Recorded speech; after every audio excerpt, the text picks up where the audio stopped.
Venezuela की अंतरिम राष्ट्रपति बनाई गई हैं डेलिसी रॉड्रिगेज। वेनेजुएला के सुप्रीम कोर्ट ने डेलिसी को बनाया अंतरिम प्रेसिडेंट। अमेरिका का उपनिवेश नहीं बनेगा वेनेजुएला, ये डेलिसी ने कहा है। मादुरो को अमेरिका रिहा करे, ये उनकी तरफ से कहा गया है। राष्ट्रपति के किडनैपिंग के बाद उपराष्ट्रपति को जिम्मेदारी दी गई है देश चलाने की, उन्हें अंतरिम राष्ट्रपति बनाया गया है। ऑपरेशन मादुरो की तैयारी कैसे हुई ये भी आपको हम दिखाते हैं। ऑपरेशन एब्सोल्यूट रिजॉल्व नाम दिया गया था। इसका प्लान कैसे तैयार किया गया? महीनों तक मिशन की रिहर्सल की गई, पहले प्रैक्टिस की गई और मादुरो जैसा डमी घर बनाया गया, जैसा मादुरो का घर रहा। डमी भवन में घुसने की रिहर्सल की गई, एक एक डिटेल जुटाई गई। इस ऑपरेशन के तहत मादुरो क्या खाते हैं, कहाँ रहते हैं, कैसे रहते हैं, पालतू जानवर उनके कौन से हैं, कौन से रखते हैं, कैसे कपड़े पहनते हैं, ये सब कुछ डिटेल जुटाई गई। जी हां, बड़ी बात तो यह है कि खराब मौसम की वजह से ऑपरेशन 4 दिन चला था, यानी जो किडनैपिंग हुई है ये 4 दिन पहले ही हो जाती। जैसे ही बादल हटे ऑपरेशन को अंजाम दिया गया।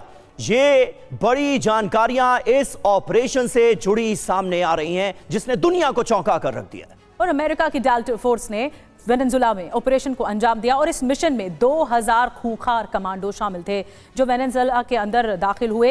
ये देखिए, हम आपको पूरा डिटेल में जानकारी दे रहे हैं। अमेरिका के जॉइंट स्पेशल ऑपरेशन कमांड के तहत डेल्टा फोर्स आती है और डेल्टा फोर्स में थल सेना आती है, नौसेना के नेवी सील कमांडोज आते हैं और वायुसेना के स्पेशल टैक्टिक्स स्क्वाड्रन शामिल होते हैं। डेल्टा फोर्स दुनिया की सबसे खतरनाक, ताकतवर और एडवांस्ड फोर्स मानी जाती है और तेजी से सटीक कार्रवाई की क्षमता भी रखती है। यूएस खुफिया बलों में सबसे ऊपर मानी जाती है। आधुनिक तकनीक के साथ ट्रेनिंग भी इसमें शामिल होती है। जी और जिस तरह से इस ऑपरेशन को अंजाम दिया गया है उसकी अब एक एक डिटेल सामने आ रही हैं और कई स्पेशल ऑपरेशन इसी डेल्टा फोर्स ने अंजाम दिए हैं। तालिबान के खात्मे में अमेरिकन डेल्टा फोर्सेस की बड़ी भूमिका मानी जाती है। इसके अलावा सीरिया में आईएसआईएस के आतंकी बगदादी को जब मारा गया था तो उसके पीछे भी यही फोर्स थी। और अभी थोड़ी देर पहले जिक्र हुआ ओसामा बिन लादेन को जिस तरह से पाकिस्तान के एबटाबाद में मारा गया था, उसका खात्मा किया गया था, उसके पीछे भी यही डेल्टा फोर्स थी। मिस्टर श्रीवास्तव हमारे साथ हैं, फॉरेन एक्सपर्ट, उनसे बातचीत करते हैं। मिस्टर श्रीवास्तव, आपको जिस तरह की समीकरण लग रहे हैं, जिस तरह की घटनाक्रम हुए, अपहरण किया गया, बंधक बनाया गया, उनकी पत्नी को ले जाया गया, अब पूरा ट्रायल चलाया जाएगा, ये महज आपको लगता है कि इतिहास में की गई वेनेजुएला के खिलाफ घटना है जो अमेरिका लगातार कह रहा था कि हम कार्रवाई करेंगे, या फिर वो एक तानाशाही है कि अमेरिका जो चाहता है वो करेगा, चाहे फिर उसकी आड़ में ड्रग कार्टेल हो, रिजीम चेंज हो या फिर कुछ भी हो, वजह कुछ भी हो, लेकिन अमेरिका चाहता था कि वेनेजुएला पर हम कब्जा करें, मादुरो हमारे हिसाब से नहीं चल रहे हैं, वो हो गया। देखिए, यहाँ पर 2017 में राष्ट्रपति ट्रंप ने ये बात कही थी कि वेनेजुएला में जो चल रहा है वैसा चलने नहीं देंगे।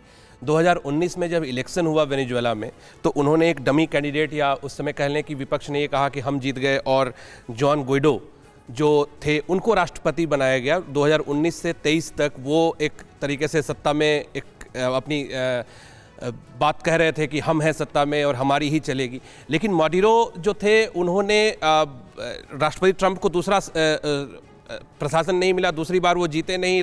जब मादुरो फिर से 2023 में और वो कब्जा कर लिए सत्ता को, तो राष्ट्रपति ट्रंप को ऐसा था।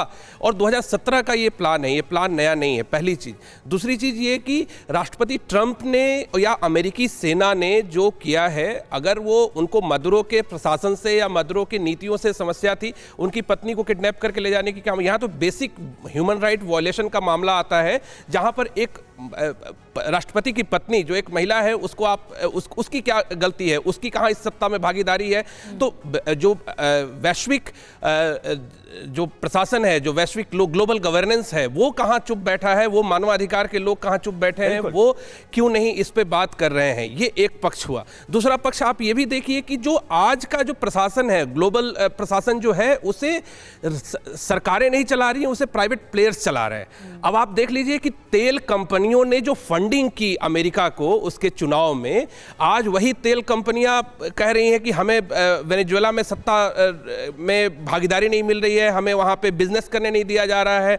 दूसरी चीज़, वही तेल कंपनियां भारत में भी ये दबाव डाल रही थी कि आप रूस से तेल नहीं खरीदिए। तो ये जो इंटरनेशनल रिलेशन में जो इस तरह के नॉन स्टेट एक्टर्स जो हैं वो इन्वॉल्व हो रहे हैं और ये पूरे जो सिस्टम है, जो वर्ल्ड ऑर्डर का सिस्टम है, उसको डिसरप्ट लगातार कर रही हैं। और उसी के इशारे पर इस तरह के जो राष्ट्रपति ट्रंप हो या दूसरे देशों के जो नेता हैं जो चल रहे हैं प्राइवेट प्लेयर्स के इशारे पे, बिल्कुल वो कहीं ना कहीं नुकसान करेगी आने वाले समय में वर्ल्ड ऑर्डर को और खतरा। बिल्कुल सही बात आपने कही श्रीवास्तव जी, और दरअसल आपने नब्ज पकड़ने की कोशिश की है। असल तो ये तेल का खेल है। वेनेजुएला दुनिया में 5वें नंबर पर आता है तेल के भंडार में, और इसी तेल भंडार पर अमेरिका की नजर है। ड्रग कार्टेल तो सिर्फ एक बहाना नजर आ रहा है।